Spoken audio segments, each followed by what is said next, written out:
I want to share something with all of you today. A certain man had 2 sons. And one day, the youngest of these sons said to his father, "Give me my share of your estate now." So, his father divided his wealth between his 2 sons. And a few days later on, this younger son set off for a distant land.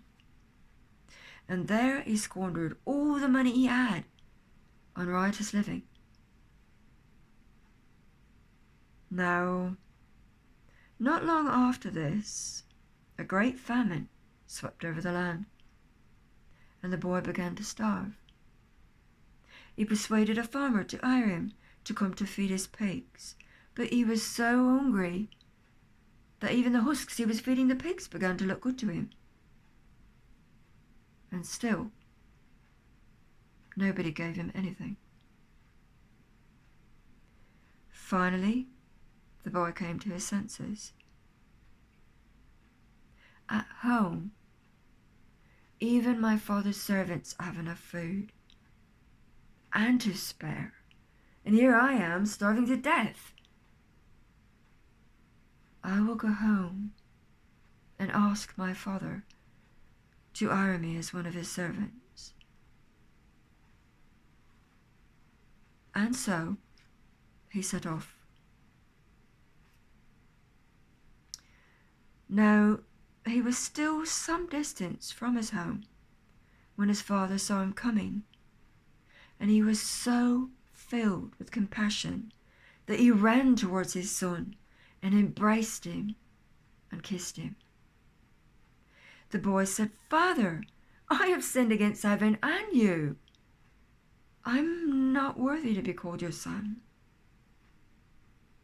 But his father called for all of his servants and said, "Bring me the finest robe in the house and put it on him. Put a ring on his hand and shoes on his feet. Kill the fatted calf. We must celebrate with a feast. My son was dead and is alive again. He was lost and is found."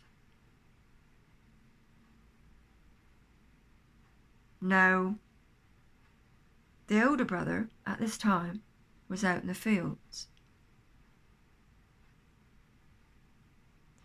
And as he came back toward the house, he heard the noise of music and dancing. So he called for one of the servants and asked what was happening. And the servant told him, "Your brother has returned, and your father has killed the fatted calf because he has come home safe and sound." At this, the older brother became very angry,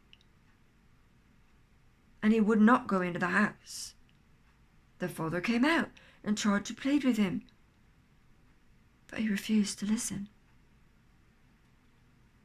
"I have worked for you all this time, all these years, and never once have I disobeyed you. And in all that time you have never even so much as given me a goat so that I could have a feast with my friends. My younger brother comes back having spent all your money on harlots, and for him you kill the fatted calf. Please," said the father, "please.